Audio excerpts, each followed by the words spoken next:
नमस्कार दोस्तों, हम पढ़ रहे हैं पृष्ठ रसायन, जिसमें आज हम पढ़ेंगे संगुणित कोलाइड। क्या पढ़ेंगे? संगुणित कोलाइड। तो आइए हम इसको समझते हैं। कुछ पदार्थों के अणु विलायक में घोलने पर स्वतः संगुणित हो जाते हैं और कोलाइडीकरण बना लेते हैं।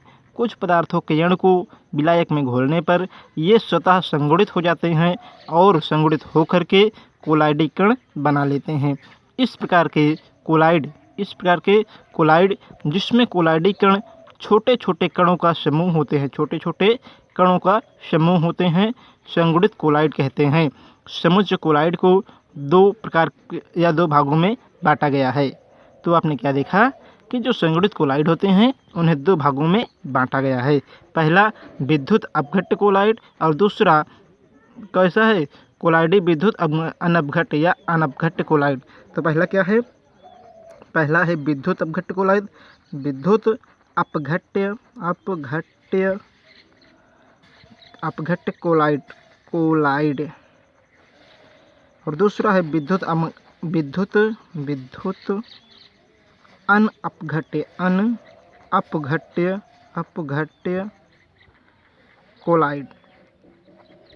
कोलाइड। तो आइए हम पहले वाले को समझते हैं। तो हमने पहला तो समझ लिया जो परिभाषा थी संगुणित कोलाइड। कुछ पदार्थों के अणु विलायक में घोलने पर स्वतः संगुणित हो जाते हैं और होकर के कोलाइडीकरण बना लेते हैं। इस प्रकार के कोलाइड को जिसमें कोलाइडीकरण छोटे छोटे कणों के समूह में होते हैं उन्हें हम संगुणित कोलाइड कहते हैं। संगुणित कोलाइड दो प्रकार के होते हैं, अर्थात संगुणित कोलाइड को दो भागों में बांटा गया है। पहला देखिए कौन है?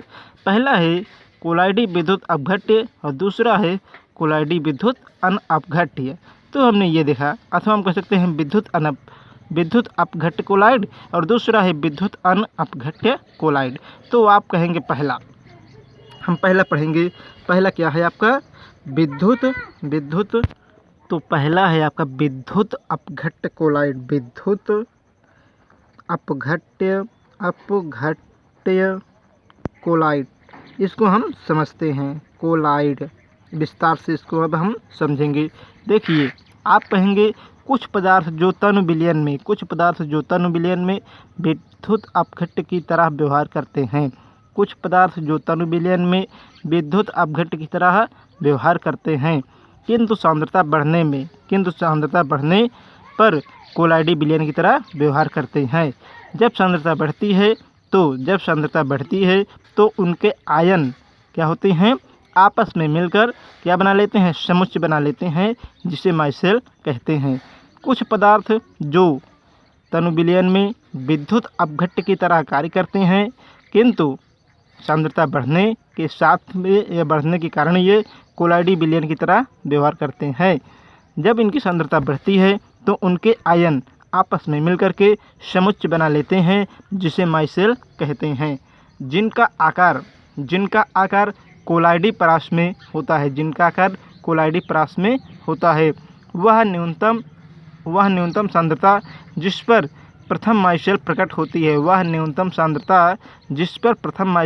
होती है उसे क्रांतिक माइसेल सांद्रता कहते हैं। एक माइसेल में उपस्थित कणों की संख्या उसकी समुच्चय कहलाती है। किस पदार्थ कोलाइडी विद्युत अपघट्य कहलाते हैं? जो पदार्थ होते हैं वे कोलाइडी विद्युत अपघट्य कहलाते हैं। आइए हम इसे उदाहरण सहित समझते हैं। जैसे साबुन और सोडियम स्टेरेट। क्या है? साबुन। तो साबुन की बात हम करते हैं।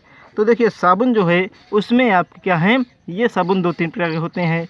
अब ये आपने तो घरेलू नाम सुना ही होगा, लेकिन हम यहाँ पे विज्ञान के अनुसार या साइंस के अनुसार जो नाम है उसे हम बता रहे हैं। तो पहला है सोडियम।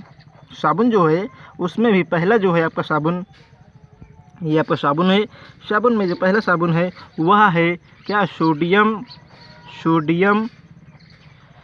स्टीरेट।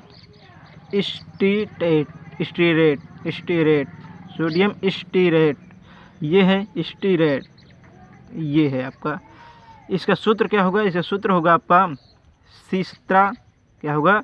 C17 नहीं सॉरी, यहाँ पे ना देख करके हम आगे देखते हैं। यहाँ पर हम देखेंगे साबुन, जिसमें पहला है आपका पहला सोडियम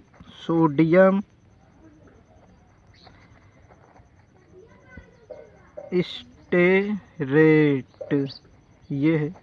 इसका जो सूत्र होगा वो होगा C17H35 और क्या होगा यहाँ पर COO माइनस और प्लस में होगा Na, ये हमने देखा। और उसके बाद एक हमारे पास दूसरा है सोडियम लारेट। दूसरा साबुन जो है सोडियम लारेट, इसका सूत्र क्या होगा? इसका सूत्र होगा आपका यहाँ पर C11H23, साथ ही साथ यहाँ पे होगा COOH minus plus Na plus, ये हमने देखा।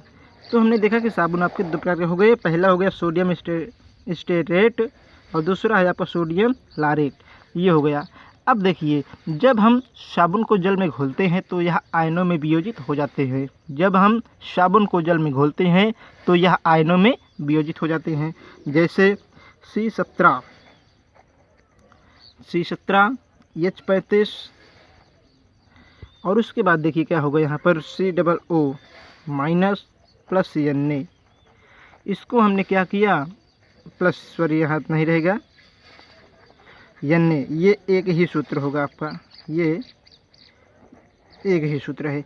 इसको हमने जल में घोला तो यह आयनों में टूट जाएगा, बना लेगा आपका C17H35 COO minus plus Na plus, ये बना लिया, ये आयनों में टूट गया। अब हमारे पास जो ये रचना प्राप्त हुई, इसे ये क्या है? ये आपका एक प्रकार का ध्रुवीय भाग है। क्या है आपका? ध्रुवीय भाग है। अब देखिए इसे हम और तोड़ेंगे, और ये कैसा है? ये ऋणात्मक भाग है, ये आपका ऋणात्मक भाग है। तो हमारे पास क्या है? C17 और H35 और क्या है? COO। यदि इसको भी हम तोड़ेंगे तो क्या होगा आपका? ये हो जाएगा C17H35 और उसके बाद क्या बन जाएगा? यहाँ पर बन जाता है आपका एक भाग CO2, क्या होगा? बाहर निकल जाएगा, कार्बन डाइऑक्साइड गैस बाहर चली जाएगी, CO2 बाहर चले जाएंगे। तो ये हमने देखा, तो यही तो है CO2 हमारे पास।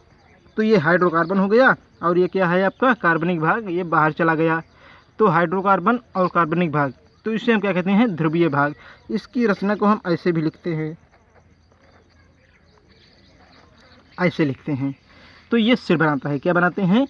ये सिर बनाता है। ये वाले भाग पुच्छ बनाते हैं, क्या बनाते हैं? पुच्छ बनाते हैं। और ये हेड पार्ट मतलब सिर बनाता है। अब देखिए इस बात को आपको समझ में ये बात आपको समझ नहीं आ रही होगी, इसे हम पुनः एक बार अगले पेज पर समझते हैं। हमने क्या किया? हमने साबुन को लिया, क्या साबुन का सूत्र है? C17H35 COO Na, ये क्या है? साबुन का सूत्र है। जल में घोला तो क्या मिला? C17H35 COO minus plus Na। इतना हमने किया कि हमने साबुन को लिया, जल में घोल दिया। उसके बाद देखिए जब जल में हमने घोल दिया तो ये भाग मिला। अब हमने क्या किया? C17H35 और उसके बाद COO को पुनः तोड़ा, पुनः वियोजित किया तो क्या होगा? C17H35 और क्या मिल जाएगा आपको? प्लस C, ये भाग आपको मिल जाएगा। तो देखिए यहाँ पर ये भाग क्या बनाएगा? ये भाग सिरा बनाएगा, सिरा, और ये बनाएगा आपका पुच्छ। यहीं तक हम बात लाके छोड़े थे। आइए हम देखते हैं कैसे। देखिए यहाँ पर आपके सामने इस प्रकार की रचना को बना लेता है। ये भाग क्या है? पुच्छ है और ये सिरा हेड पार्ट मतलब सिरा है। अब देखिए हमने मिसाइल का भी फॉर्मेशन कर दिया। ये रचना क्या कहलाती है? ये रचना मिसाइल कहलाती है, मिसाइल। क्या कहलाती है? मिसेल कहलाती है। तो देखिए, इस प्रकार प्राप्त ऋणायनों का द्रव विरोधी भाग से जुड़ जाता है, और एक व्यवस्थित रचना बना लेता है, जिसे माइसेल कहते हैं। सोडियम स्टेरेट की एक माइसेल में लगभग 70 आयन होते हैं। इस प्रकार साबुन से प्राप्त माइसेल की बाह्य सतह पर ऋणात्मक आवेश होता है। बाह्य सतह पर कौन आवेश होता है? ऋणात्मक आवेश होता है। इसके कारण यह माइसेल ऋणावेशित होती है। ऋणावेशित होती है। यहाँ पर सब हर जगह क्या होगा? ऋणात्मक आवेश होगा।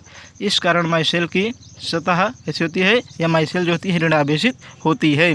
तो हमने ये देखा, माइसेल समान आवेश के कारण अस्थायी संरचना होती है, इसी प्रकार क्या है?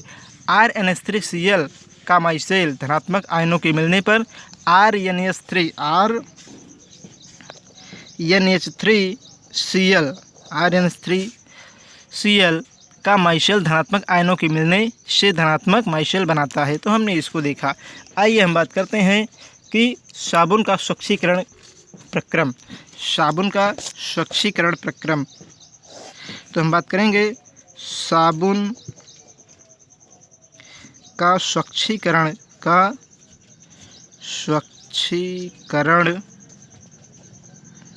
प्रक्रम। देखिए, हम करेंगे जब साबुन या अपमार्जक को कपड़े पर रगड़ते हैं तो कपड़े साफ हो जाते हैं, जिसे निम्न प्रक्रम द्वारा समझा जा सकता है। हम बात कर रहे हैं इसकी। तो आइए देखिए कौन कौन से प्रक्रम है। पहला, चिकनाई के कणों का विलायकीकरण हो जाता है। पहला क्या है? चिकनाई के कणों का विलायकीकरण हो जाता है। दूसरा, चिकनाई के कणों का पायसीकरण हो जाता है। तीसरा, आप कहेंगे चिकनाई के कण जल विरोधी होते हैं। अतः जब साबुन का विलयन गंदे कपड़े पर डाला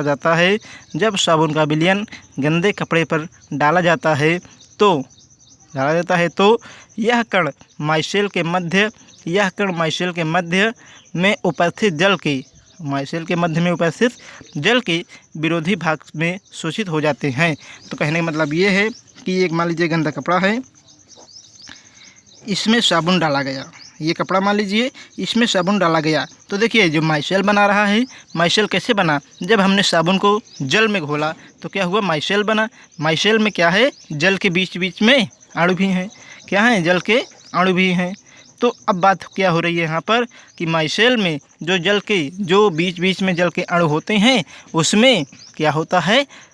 ये जो गंदगियाँ होती जा कर के शोषित हो जाती हैं, चिपक जाती हैं, तथा इसका पायसीकरण हो जाता है। जब इस कपड़े में क्या होता है? जल से धोते हैं। जब इस कपड़े को जल से धोते हैं तो ये बीच में क्या आई है? गंदगी आई है, और ये माइसेल बना हुआ है। तो क्या होता है? ये भी गंदगी मतलब डस्ट हो गया। उसके बाद माइसेल का हाइड्रोकार्बन वाला भाग हो गया, और ये CO2 वाला भाग हो गया, ये कार्बनिक भाग हो गया। तो क्या होते हैं? तो जब इतना आया, और जब कपड़े को क्या करते हैं? जल में धोते हैं, तो माइसेल जल स्नेही भाग के आकर्षण के कारण क्या होता है?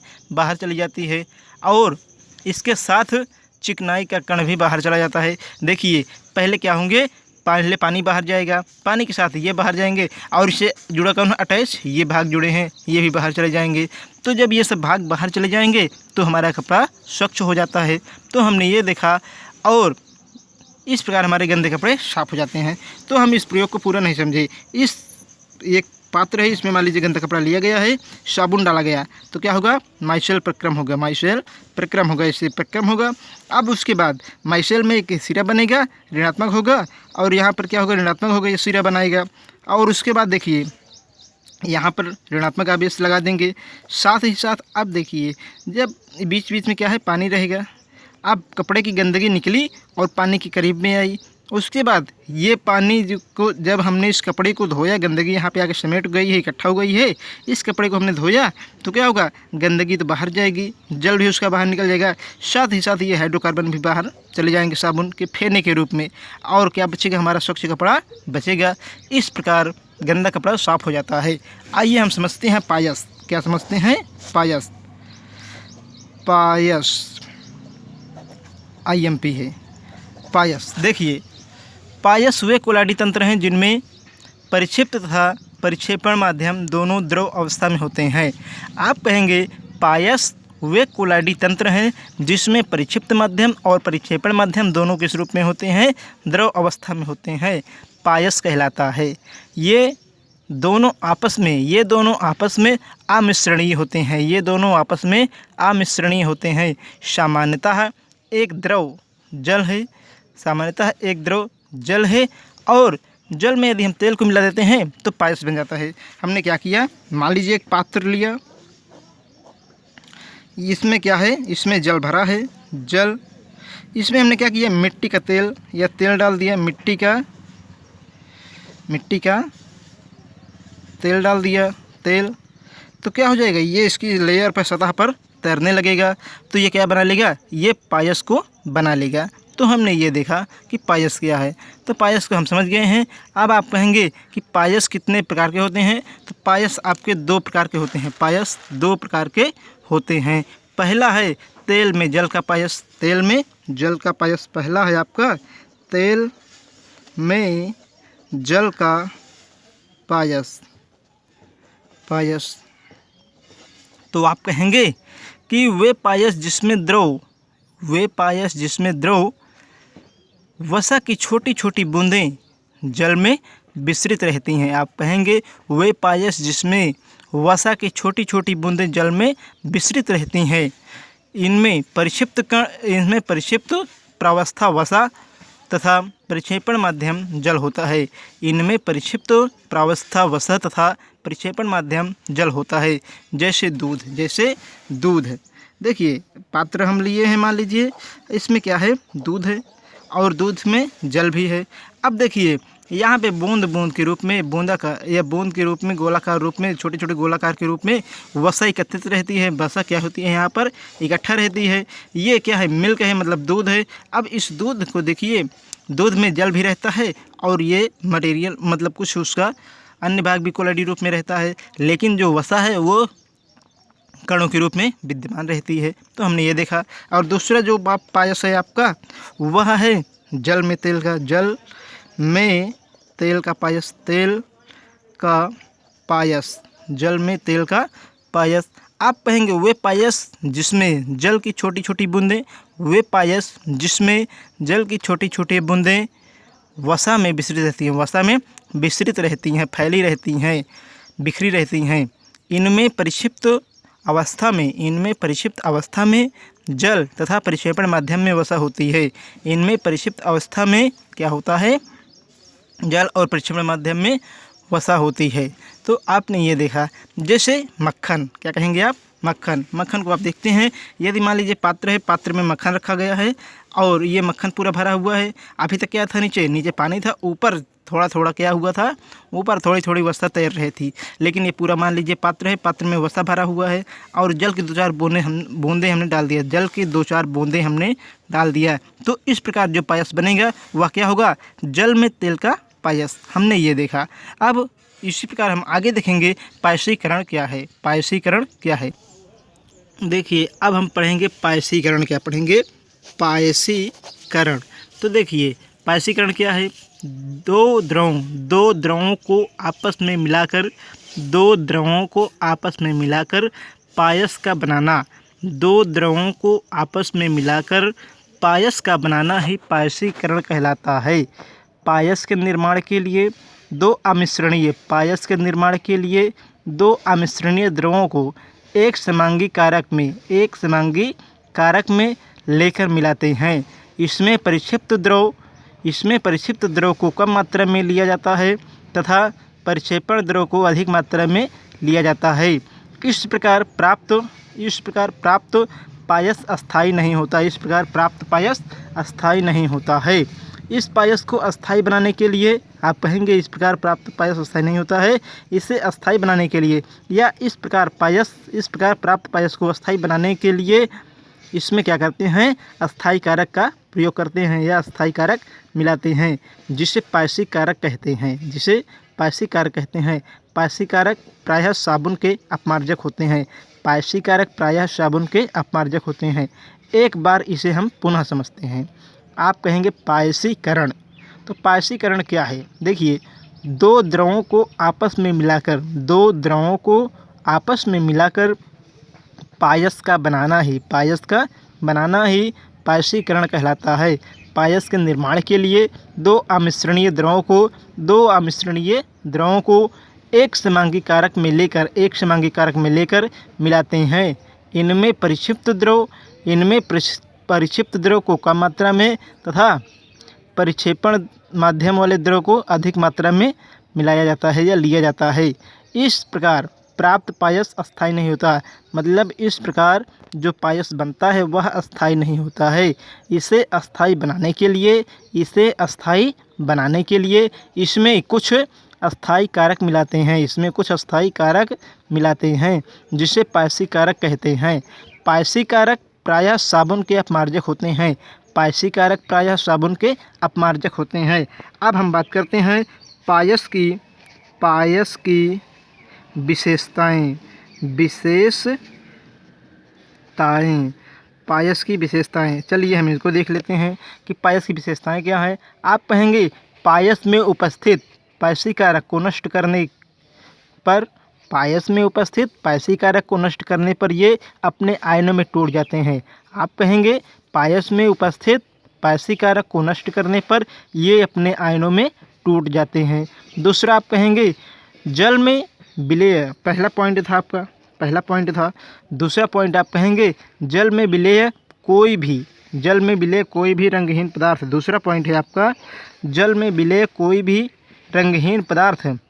अब क्या होगा, ऑयल और वाटर के पायस के साथ अपना रंग देता है।